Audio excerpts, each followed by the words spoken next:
Hi everybody, how are you? It's Mike Andrew. Once again providing a short video with practical insights as it applies to business and leadership. Today I want to talk about coaching, executive coaching, leadership coaching. I think coaching can be, and I stress it can be, a very effective development method. And why do I say can be? Because you've got to be very careful with the coaching profession. Every year now, thousands of new people are entering the coaching profession worldwide. And it reminds me of a very well-known article published in the Harvard Business Review a number of years ago. And the title of the article says it all, The Wild West of Coaching, making reference to the old American West where everything goes or anything goes. So you got to be very careful. There are a lot of people out there coaching that personally I wouldn't want to be coached by. So I want to have you think about three things when looking at coaching in your organization. Number one, and this is as practical and common sense as you can get, who better to coach than a good manager? A good manager. Not all managers are good managers, so I wouldn't advise that they become coaches. But a good manager. Who better to coach than a good manager? A manager who knows the environment, knows the culture, knows the challenges that's going on that their organization is facing. And a manager who will be there to develop and guide, support, advise, enable their talent, and be a role model as a leader. Number one, who better than a manager, a good manager? Number two, think about peer-to-peer coaching. That's an up-and-coming coaching concept, getting 2 or 3 or 4 peers together where they support and help each other and give viewpoints.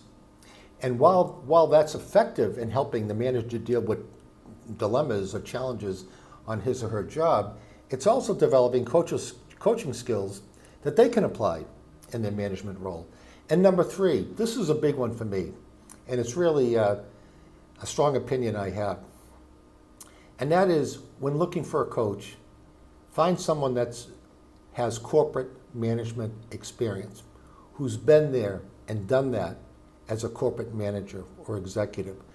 Otherwise, how can they establish credibility and presence in front of other executives? How can they relate to the challenges that are keeping executives awake at night or the people that they're coaching?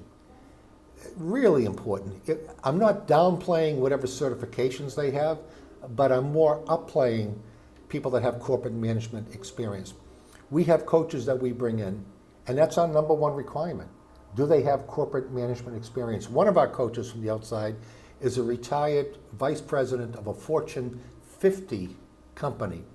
And the feedback on him is very positive because he's got that presence. He's very candid, very honest, very direct, brings insight and knows when to probe and how to probe. And the other coaches that we're now bringing in from the outside, they all have corporate management experience. It's been a number one requirement from us. So that's my message today about coaching. It can be a very effective development method, but think about who better to coach than a current manager, assuming that manager is a good manager, so that they can develop and enable their talent while role modeling leadership.